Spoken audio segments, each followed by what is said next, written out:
If you're over 40, there's a private habit that might be silently eroding your health. And it's a conversation almost no one is having. Masturbation, something most men see as a harmless and natural part of life, can become a source of harm with age. Not because of the act itself, but because of how your aging body responds to it. The high-speed, goal-oriented approach that worked in your 30s or 40s could now be slowly damaging your prostate, weakening your erections, and draining your core vitality in ways you don't even realize. I'm Dr. Moit Kara, a urologist and men's health specialist with over 30 years of experience. I've spent my career helping men protect their vitality, recover from sexual dysfunction, and preserve their quality of life long after retirement. I have seen, firsthand, the consequences when these hidden habits go unchecked. Most men assume that if it feels good, it must be harmless. But here's the biological truth: it's not the act that's risky, it's the way you're doing it. Certain techniques, frequencies, and mental triggers can lead to long-term harm that won't show symptoms until it's become a chronic issue.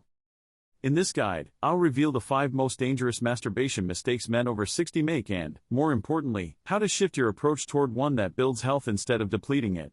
And the 5th mistake is the most insidious of all, a psychological trap even your doctor probably hasn't warned you about.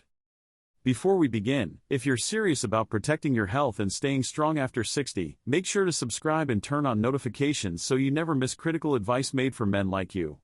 If this message resonates with you, type 1 in the comments. If not, type 0 and let me know how I can better support your journey. Let's start with the first and most common mistake. Mistake number 1, ignoring erection quality and forcing release. Doctor, an older man tells me, his frustration palpable, it used to work fine. Now I have to push harder, grip tighter. I force it just to feel something. He doesn't know it, but he's describing the first silent mistake. Here's the science: an erection isn't just plumbing, it's a neurological event. It requires the parasympathetic nervous system, the rest and relax system, to be dominant.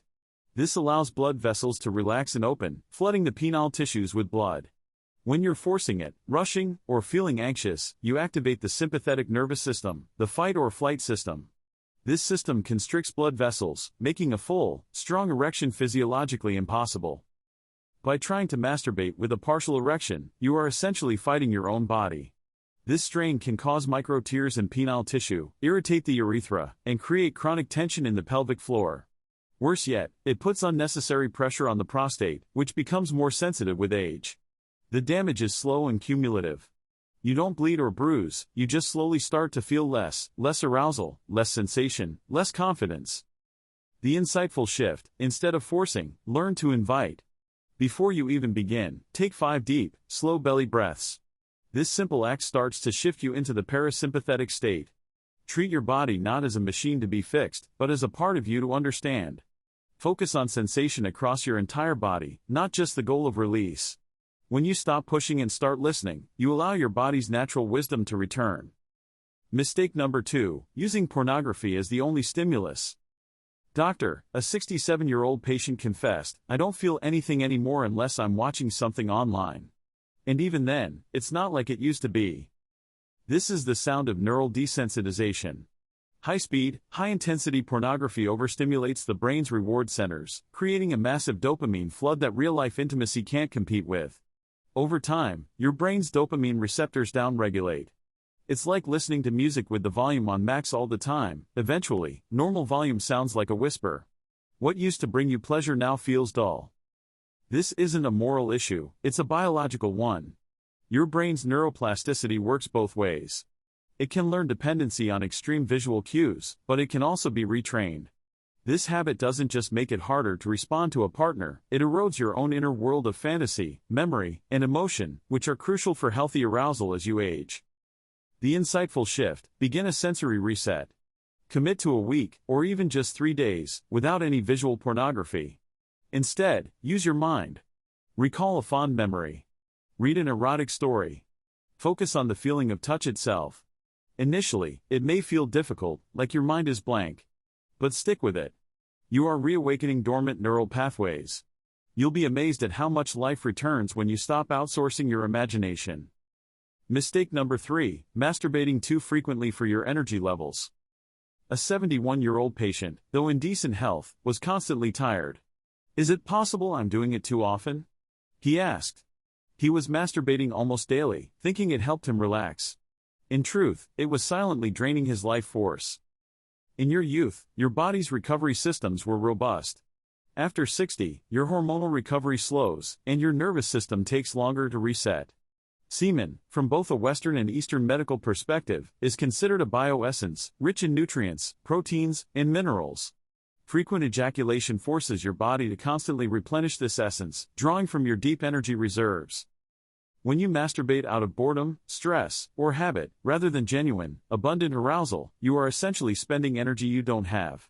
This can lead to what some call adrenal fatigue, with symptoms like morning grogginess, low motivation, mood drops, and disrupted sleep. You chalk it up to aging, but in reality, you may be creating an energy deficit. The insightful shift: adopt a mindset of quality over quantity. It's not about stopping, it's about aligning the act with your body's true capacity. For many men over 60, cutting back to once or twice a week results in a dramatic increase in energy, mental clarity, and overall vigor. Furthermore, explore non-ejaculatory self-pleasure. This is the art of stimulating yourself to the edge of climax and then pulling back, circulating that energy through your body instead of releasing it. This provides pleasure and connection without the biological cost of depletion. Mistake number 4: ignoring prostate health during self-pleasure. A patient came to me with a nagging sense of pressure after climax. "I've always done it this way," he said. And that was precisely the problem. His familiar habit was slowly inflaming his prostate. After 60, the prostate is naturally more prone to enlargement, BPH, and inflammation. When you masturbate in a slouched position, like in a chair or hunched over in bed, you compress the entire pelvic region, putting direct mechanical stress on the prostate. Failing to urinate shortly after climax allows residual semen in the urethra to potentially irritate the gland. Over time, this quiet strain can contribute to symptoms you blame on age: urinary urgency, a weak stream, a feeling of incomplete emptying, or waking multiple times a night. The insightful shift: treat your prostate with architectural respect. The best position is lying on your back with pillows under your knees, which opens up the pelvis and removes pressure. Always make a point to urinate within 15 minutes of ejaculation to flush the urethra. And consider incorporating gentle pelvic floor stretches, like the happy baby pose, into your routine to release chronic tension in the area. And that brings us to the final, and perhaps most psychologically damaging, mistake. Mistake number 5, the hidden anxiety loop of testing yourself. This is the mistake men fall into when they start to worry about their performance. You've had a difficult time getting an erection with your partner, so later, in private, you masturbate not for pleasure, but to check if everything is still working. This act is not about arousal, it's a high-stakes performance for an audience of one. You are filled with anxiety from the start. Will it work? Is it as hard as it used to be? This anxiety activates your fight or flight nervous system, making a strong erection less likely. If you do manage to achieve one, you've just reinforced the idea that your sexuality is something to be tested. If you don't, you've just proven your worst fears correct, deepening the cycle of anxiety and failure. This self-testing habit is one of the single greatest drivers of psychogenic erectile dysfunction. You are mentally rehearsing failure and tying your sense of self-worth to a purely mechanical function, stripping the act of all joy, connection, and presence. The insightful shift: make a conscious vow to never masturbate to test yourself again. Self-pleasure should be a sanctuary, not a proving ground.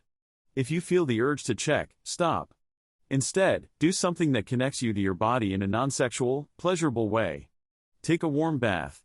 Go for a walk in nature. Do some gentle stretching. You must uncouple your sexual function from your self-worth. Your worth is constant, your erections are not. This acceptance is the key that unlocks the prison of performance anxiety. Conclusion: the path from performance to presence. If you've made it this far, you're not broken, behind, or alone. The changes you're noticing are not signs of weakness, they are signals from a body that is asking for a new kind of wisdom. You've now seen the 5 silent habits. Forcing release: fighting your own nervous system. Porn dependency: outsourcing your imagination. Frequent depletion: spending energy you don't have. Neglecting the prostate: creating silent inflammation. Anxious self-testing: mentally rehearsing failure. These aren't just mistakes to avoid. They are invitations to evolve. To move from a mindset of performance to one of presence. From seeking a simple release to cultivating a deep reception of pleasure. This is about reclaiming a part of yourself. It requires relearning how to touch yourself with patience, how to use your mind to create arousal, and how to respect your body's rhythm. It's about redefining masculinity not as relentless drive, but as the strength to be sensitive, the wisdom to be gentle, and the courage to be present with what is. I've seen men in their 70s and 80s feel more alive and connected to their bodies than ever before, all because they were willing to adapt. Start with one small change. Tonight, instead of rushing, breathe. Instead of a screen, use a memory. Instead of testing, thank your body. This journey isn't just about sex. It's about your quality of life. It's about building a new relationship with yourself rooted in care and self-respect. These mistakes don't have to define your future. They can be the turning points that open the door to a richer, more vibrant chapter of your life. If this message helped you see things in a new light, like this video and share it. Every share could be the start of another man's transformation. Your future self is waiting. Start today.